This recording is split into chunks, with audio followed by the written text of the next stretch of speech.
नमस्कार दोस्तों, आज हम पढ़ने वाले हैं क्लास 9 साइंस का चैप्टर नंबर 4 जिसका नाम है स्ट्रक्चर ऑफ द एटम।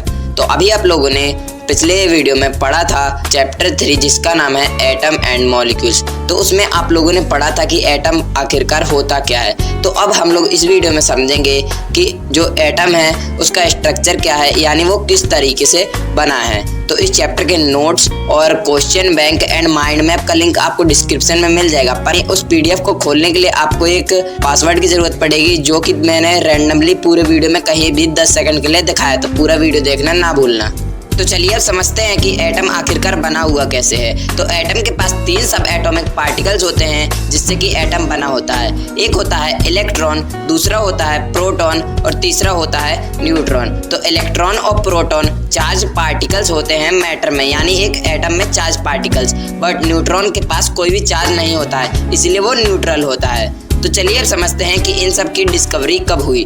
तो 1990 में जे थॉमसन ने डिस्कवर किया था नेगेटिवली चार्ज पार्टिकल, जिसको हम लोग कहते हैं इलेक्ट्रॉन, और वो था एटम के अंदर।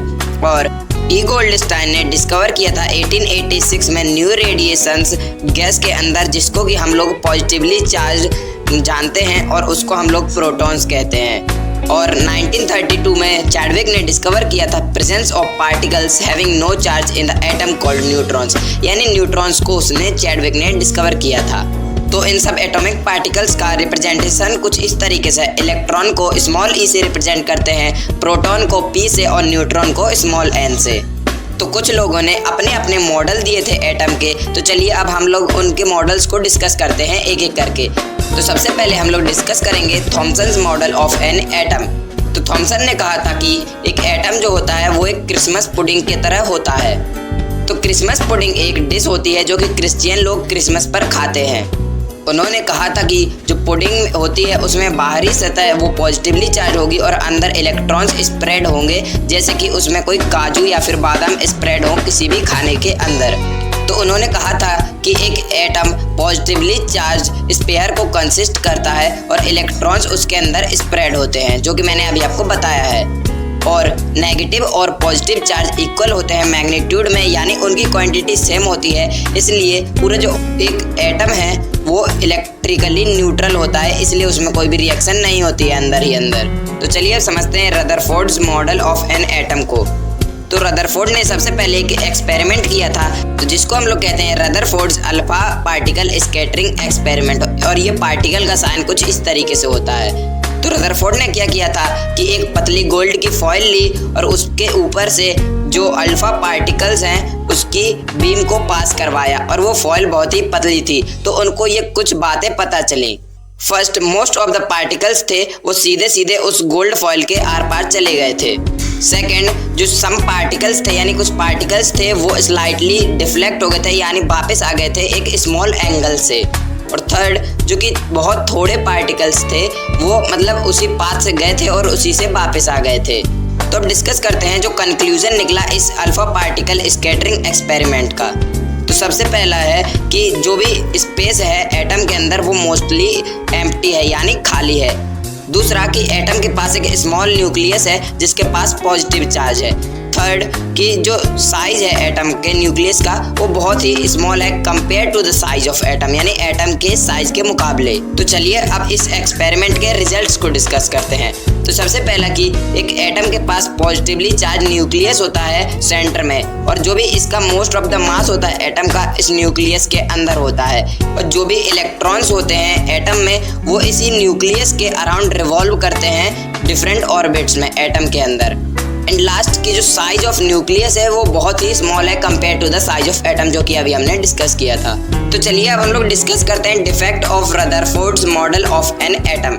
तो इसमें क्या था कि जो भी पार्टिकल है वो सर्कुलर ऑर्बिट में घूमते थे, जो कि इलेक्ट्रॉन्स रहते थे। और हम लोग जानते हैं अगर कोई भी चीज़ सर्कुलर ऑर्बिट में घूमेगी तो वो एक्सेलरेशन करेगी, और एक्सेलरेशन के लिए उसको चाहिए एनर्जी। तो एनर्जी को वो रेडिएट करेगी, यानी एनर्जी उसकी कम हो जाएगी, और एक टाइम बाद क्या होगा, एनर्जी खत्म हो जाएगी, तो जिसके कारण एटम अनस्टेबल हो जाएगा और वो न्यूक्लियस के अंदर समा जाएगा। पर जैसा कि हम सब जानते हैं कि एटम स्टेबल होता है, इसीलिए जो थ्योरी थी इनकी ये फेल हो जाती है यहीं पर। तो चलिए अब हम समझते हैं Bohr's model of an atom, यानी बोर का कौन सा मॉडल था एटम का। तो सबसे पहला, एटम के पास पॉजिटिवली चार्ज न्यूक्लियस होता है उसके सेंटर में, और मोस्ट ऑफ द मास जो होता है एटम का वो न्यूक्लियस के अंदर होता है। दूसरा, जो इलेक्ट्रॉन रिवॉल्व करते हैं अराउंड न्यूक्लियस वो एक स्पेशल ऑर्बिट में रिवॉल्व करते हैं जिसका नाम है डिस्क्रिएट ऑर्बिट। तो तीसरा, कि जो भी ऑर्बिट होते हैं और उनको हम लोग सेल भी कहते हैं और एनर्जी लेवल भी कहते हैं, और वो रिप्रेजेंट किए जाते हैं KLMN या फिर नंबर्स 1 2 3 4 से। फोर्थ, जब भी एटम रिवॉल्व करेगा डिस्क्रीट ऑर्बिट में तो जो इलेक्ट्रॉन होगा वो एनर्जी रेडिएट नहीं करेगा, यानी उसकी एनर्जी खत्म नहीं होगी, जिसके कारण एटम अनस्टेबल नहीं होगा। इसलिए ये थ्योरी यहाँ पर सक्सेसफुल हो जाती है। तो चलिए हम लोग अब समझते हैं कि distribution of electron in different cells के क्या क्या लॉ होते हैं, यानी किन तरीकों से हम लोग एटम का डिस्ट्रीब्यूशन कर सकते हैं डिफरेंट सेल, जिसको हम लोग KLMN या नंबर 1 2 3 4 से जानते हैं।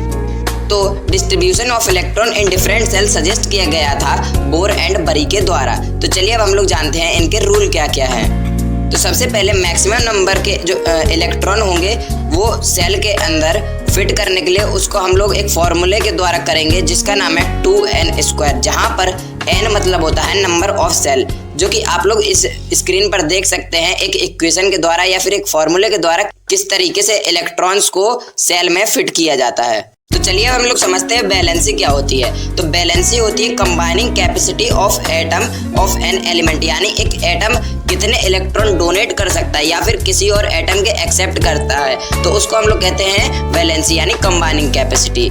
आउटर मोस्ट सेल में जितने भी इलेक्ट्रॉन प्रेजेंट होते हैं एक एटम के, उसको हम लोग कहते हैं वैलेंस इलेक्ट्रॉन्स। और जो भी एटम के पास 8 इलेक्ट्रॉन्स उनके आउटर मोस्ट सेल में होते हैं उनको हम लोग कहते हैं ऑक्टेट कन्फिगरेशन, एंड वो एटम स्टेबल होते हैं, यानी वो किसी से रिएक्शन नहीं करते हैं। और जो मैक्सिमम नंबर ऑफ इलेक्ट्रॉन जो कि आखिरी सेल में फिट हो सकते हैं यानी आउटर मोस्ट सेल में फिट हो सकते हैं वो सिर्फ 8 हैं। थर्ड, इलेक्ट्रॉन जो है वो तब तक बाहर वाले सेल में फिट नहीं हो सकते हैं जब तक कि उसके अंदर वाले सेल के इलेक्ट्रॉन फिट नहीं है। तो इसको हम लोग 2n² वाले फॉर्मूला से कर लेंगे और फिर बाहर वाले सेल को हम लोग भर लेंगे। और अगर किसी भी एटम का इलेक्ट्रॉनिक कन्फिग्रेशन जो है ऑक्टेट नहीं, यानी उसके आउटर मोस्ट सेल में 8 इलेक्ट्रॉन नहीं है, तो वो ट्राई करेगा किसी दूसरे एटम से इलेक्ट्रॉन लेने का या फिर उसको देने का। इसी को हम लोग केमिकल रिएक्शन कहते हैं। वो लोग का ऑक्टेट इलेक्ट्रॉनिक कन्फिग्रेशन हो जाएगा और वो एटम स्टेबल हो जाएगा। तो चलिए हम समझते हैं एटॉमिक नंबर को। तो एटॉमिक नंबर एक एलिमेंट का उसके प्रोटॉन्स के बराबर होता है जो भी न्यूक्लियस में प्रेजेंट होते हैं। तो चलिए अब समझते हैं मास नंबर को। तो मास नंबर जो एलिमेंट होता है वो सम होता है number of protons and neutrons present in the nucleus, यानी mass number is equal to number of protons plus number of neutrons in the atom. और जो मास होता है एक्चुअली किसी भी एटम में वो मेनली प्रोटॉन और न्यूट्रॉन के वजह से ही होता है। तो चलिए हम लोग समझते हैं कि एक एटम के सिंबल का रिप्रेजेंटेशन कैसे होता है। यानी अगर कोई एलिमेंट X है तो उसके ऊपर जो भी नंबर लिखा होगा वो होगा मास नंबर, और जो भी नीचे नंबर लिखा होगा वो होगा एटॉमिक नंबर। तो चलिए अब समझते हैं एप्लीकेशंस ऑफ आइसोटोप्स। तो जो यूरेनियम होता है उसका यूज हो सकता है फ्यूल की तरह, और जो कोबाल्ट होता है उसका हो सकता है यूज ट्रीटमेंट ऑफ कैंसर के लिए, एंड जो आयोडीन होता है उसका यूज हो सकता है ट्रीटमेंट ऑफ गॉइटर के लिए। So thank you for watching, and जो भी आपको मटेरियल है वो डिस्क्रिप्शन में मिल जाएगा एंड पिन कमेंट में भी मिल जाएगा। पर आपको ये चैप्टर जब तक समझ नहीं आएगा जब तक आपने चैप्टर 3 एटम्स एंड मॉलिक्यूल्स को अच्छे से नहीं समझा है। तो उसका वीडियो ये रहा, इस पर क्लिक करो और इसको समझो, देन उसके बाद ये वीडियो दोबारा देखना।